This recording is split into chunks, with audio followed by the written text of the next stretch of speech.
Mr. Heston, when you completed filming LC, you were quoted as saying that you would welcome getting back into a uniform or a costume at Ben's. And I finally made it. And you finally made it.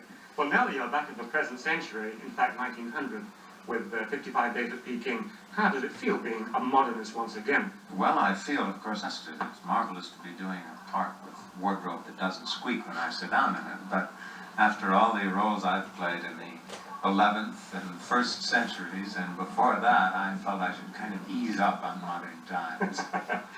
As a matter of interest, do you find it difficult to associate yourself with a character in a historical story than you would, let's say, in a modern sort of story? Presents special kinds of acting problems. You aren't as familiar with the vernacular of everyday speech, even as a period as recent as 1900. You're not certain whether people had started saying okay then, for example. But to identify yourself with the man isn't so hard. His environment and speech and costume may be another thing. But men are pretty universal animals. Looking back over Ben Vega's films in particular, Ben-Hur and El-Cid, there was more than a touch of the Superman about the character you played. Now, is there anything at all of the Superman in the part you play in 55 Days at Pekin? I think the only quality the characters you mentioned all have in common is not a superhuman quality, but rather the quality of endurance. Their remarkable abilities to survive, which is perhaps the most remarkable attribute of mankind ever since he first started walking on 2 legs instead of 4. Can we talk a little about the part you're playing in this film? Is it based on an actual character? There was, of course, a commandant of the Marine Guard to the American legation during the siege at Pekin, but my role is not based on the specific individual.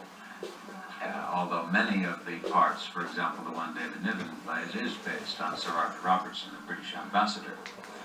But I would say the comment I'm trying to make with this part, and the comment we're trying to make with the picture, is what is the most important historical fact about the Boxer Rebellion, in that it demonstrated remarkably well and remarkably early in history the ability people have, different people with different needs and different aims, to cooperate when there's enough pressure on them. The cooperation with which the 11 European embassies and legations successfully defended Peking against the Boxers is a kind of thing that was not exhibited again in the history of the world until Korea in 1950. Yes, yes. And the kind of thing we need now, too.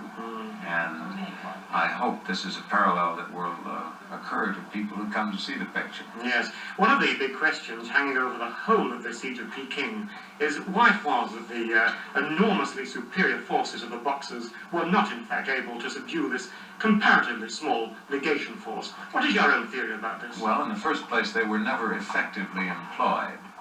The Dowager Empress of China was a remarkably complicated and enigmatic person, and she was obviously subject to many influences at the time.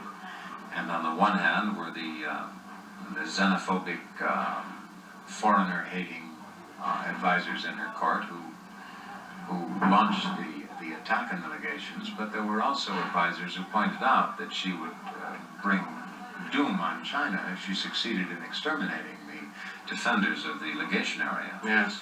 And I think it's possible that some of these influences prevented the Imperial Chinese troops from ever being fully utilized. And of course the Boxers themselves were, in effect, a guerrilla band, and not really capable of fighting against even the small number of trained troops that were defending the legations. I see. Mr. Heston, I'd like to quote of a quote that you're supposed to have made when you were making El-Cid, and this is the one. You said, "Those who pursue spectaculars for a living are the subject of much comment, but very little insight." Now, I'd like to ask you whether you view the tremendous success of Ben-Hur, your own Academy Award, and the awards that the film itself has won. Would you still like to stick to that comment? Yes, I think the epic film, or the spectacular, as it's more commonly called, although that's a dirty word in my dictionary, they're widely misunderstood. In the first place, it's the easiest kind of film to make badly. Perhaps the category of film most frequently made badly. But that's recognized very widely. But what isn't so commonly recognized is how hard it is to make such a film.